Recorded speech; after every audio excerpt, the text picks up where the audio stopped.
안녕하세요, 여러분. 최근 팔란티어 주가 얘기 정말 많이 들으셨죠? 와, 1년도 안 돼서 100% 넘게 오르고 사상 최고치까지 찍었다고 하니까요. 정말 뜨거운데요. 특히 이제 막 주식 투자를 시작하신 분들이라면 이 회사가 도대체 뭘 하는 곳일까? 왜 이렇게 시장이 열거하는 걸까? 정말 궁금하실 것 같아요. 그래서 오늘 저희가 팔란티어에 대해 정말 속 시원하게 한번 파헤쳐 보려고 합니다. 어떻게 시작해서 지금 얼마나 대단한 성장을 이루고 있는지, 그리고 많은 분들이 기대하시는 그 희망적인 미래 전망까지요. 좀 복잡할 수 있는 기술 이야기지만 최대한 쉽고 재미있게 풀어드릴게요. 팔란티어 사실 저도 처음엔 좀 이름이 생소했는데 이게 그 9.11 테러 이후에 시작된 회사라고요. 네, 맞습니다. 시작은 좀 특이하죠. 테러 자금 추적 같은 그런 공공 목적으로 CIA의 투자도 받으면서 시작됐어요. CIA요. 와. 네. 근데 이걸 그냥 AI 회사다 이렇게 보기보다는요.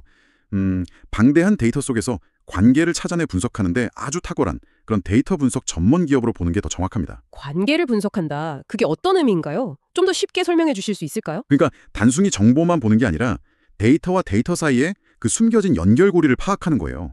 예를 들어 우리가 어떤 사람을 이해할 때 그 사람 자체만 보는 것보다 주변 친구나 가족 관계를 보면 더 깊이 알 수 있잖아요. 아, 네네, 그쵸. 데이터도 마찬가지라는 거죠.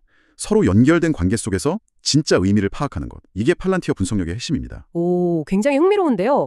그럼 그런 능력이 실제로 어떻게 쓰였는지 좀 구체적인 사례가 있을까요? 가장 극적인 사례는 역시 우크라이나 전쟁입니다.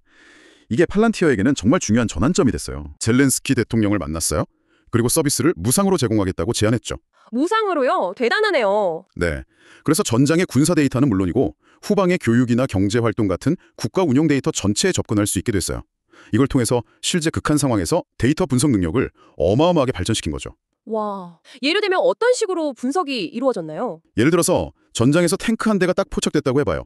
그럼 이 탱크의 데이터만 보는 게 아니라 주변 보급부대 데이터나 이동 경로 데이터 같은 걸 싹 연결해서 분석하는 거예요. 그래서 이게 진짜 공격용 탱크인지 아니면 그냥 훈련 중인 건지 판단하고요. 아, 네, 거기에 맞춰서 그럼 드론 공격은 어디에 집중해야 할지, 민간인은 어떤 순서로 대피시켜야 할지 이런 것까지 결정하는 데 활용한 거죠. 와, 정말 무슨 영화 속 이야기 같아요. 그럼 극한 상황에서 검증된 능력이 이제 민간 기업 쪽으로도 넘어오고 있다는 거군요. 네, 바로 그 점입니다. 이게 팔란티어의 미래를 아주 밝게 보는 핵심적인 이유예요. 아하, 국방 분야에서 증명된 이 강력한 분석 능력을 이제 민간 기업의 문제를 해결하는 데 적용하기 시작한 거죠. 그리고 그 성과가 정말 놀랍습니다. 성과가 어느 정도인데요? 저희 투자자분들이 좀 희망을 가질 만한 그런 구체적인 수치가 있을까요? 그럼요.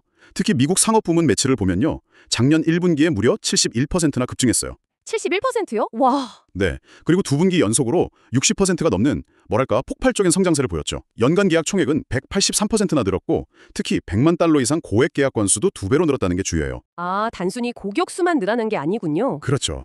기업들이 팔란티어 서비스의 가치를 높게 평가하고 실제로 더 큰 비용을 지불하기 시작했다는 아주 명확한 신호죠.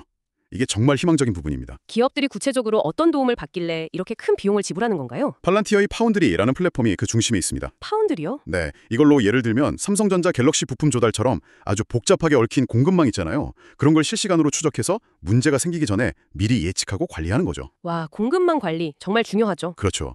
또 올리브영 같은 유통업체를 예로 들면 특정 시간대에 왜 갑자기 매출이 급증했는지 그 원인을 다양한 데이터를 막 연결해서 분석해내는 거예요. 재고 관리나 마케팅 전략 수립에 바로 활용할 수 있겠죠. 아, 정말 실질적인 도움이 되겠네요. 네. 근데 여기서 그치지 않고요. 기업들이 자체적으로 AI를 좀 더 쉽게 도입하고 활용할 수 있도록 돕는 AIP라는 플랫폼까지 내놨어요. AIP요? Artificial Intelligence Platform? 맞습니다. 이게 또 성장세에 불을 지핀 거죠.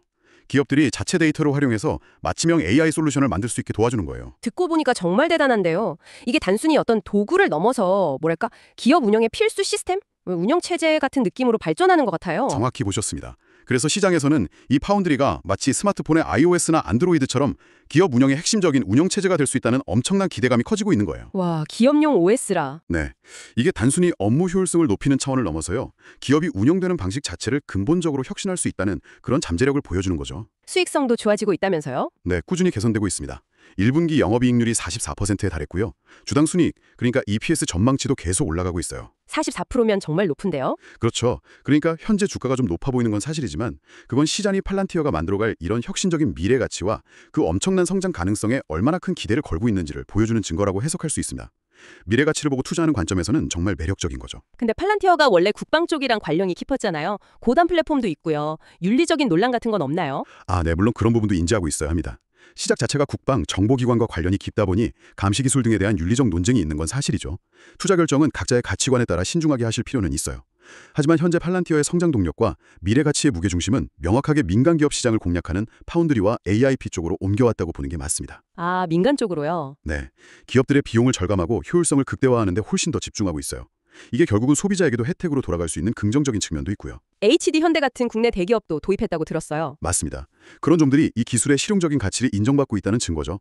월가 애널리스트들이 가끔 홀드, 보유 의견을 내기도 하는데 이건 이미 주가에 반영된 높은 기대치나 단기적인 변동성 가능성을 좀 고려한 신중론이지 장기적인 성장 스토리 자체에 대한 기대감은 여전히 매우 높다고 봐야 합니다. 네, 오늘 말씀을 종합해보면 팔란티어는 정말 독보적인 데이터 분석 기술을 무기로 국방 분야에서 시작해서 이제는 민간 기업들의 핵심 운영 시스템으로 자리 잡으면서 폭발적으로 성장하고 있는 회사다. 이렇게 정리할 수 있겠네요. 네, 그렇습니다. 높은 주가에는 분명 미래에 대한 아주 큰 기대감이 담겨 있지만 그만큼 세상을 바꿀 만한 혁신적인 잠재력 또한 크게 인정받고 있다는 거군요. 오늘 저희 이야기가 팔란티어의 이 놀라운 성장 스토리를 이해하시고 또 투자 관점에서 희망적인 미래를 그려보시는데 조금이나마 도움이 되었기를 진심으로 바랍니다. 마지막으로 여러분께 이런 질문을 한번 던져보고 싶어요. 팔란티어 같은 이런 강력한 AI 플랫폼이 앞으로 더 많은 기업, 더 나아가 사회 시스템 깊숙이 스며들게 된다면 어떨까요? 단순히 경제력 효율성을 넘어서서 우리 사회의 의사결정 방식이나 더 나아가 우리 각자의 삶에는 장기적으로 어떤 예상치 못한 변화와 기회 혹은 또 다른 도전 과제들이 펼쳐질까요? 팔란티어가 그려나갈 미래 한번 같이 상상해보고 기대해보는 것도 흥미로울 것 같습니다.